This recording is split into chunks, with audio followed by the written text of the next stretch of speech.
Well, the group pushing to reform Ohio's legislative map drawing system took a major step toward putting the issue on the November ballot. Citizens Not Politicians delivered hundreds of thousands of petition signatures to the Secretary of State's office this morning.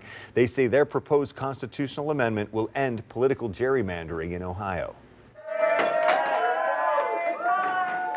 Citizens Not Politicians opened the door to possible changes in how Ohio's political boundaries are drawn. Supporters of the effort to give citizens the power to draw legislative and congressional district maps unloaded boxes from 2 moving trucks at Secretary of State Frank LaRosa's office. They say the boxes contained petitions with more than 730,000 voter signatures. To get the proposed constitutional amendment on the November 5th ballot, they need 413,000 of them to be valid.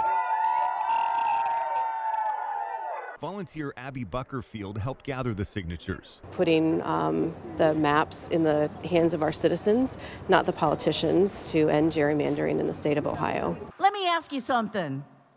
Whose house?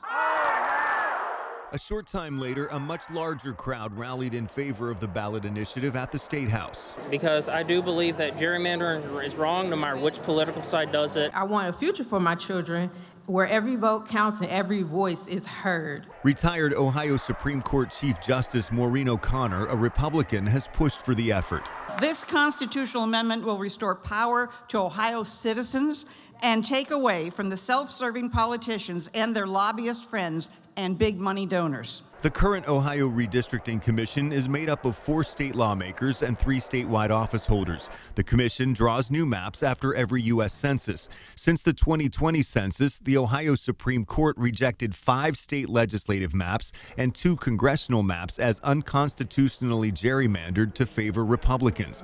If voters approve the amendment, the new commission would have 5 Republican, 5 Democrat, and 5 independent citizen members from across the state.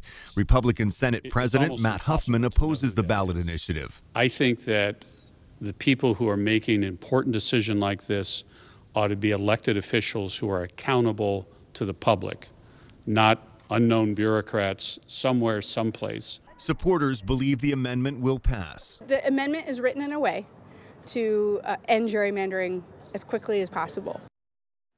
The Secretary of State's office will now work with county boards of election to determine if there are enough valid signatures to put the measure on the November ballot.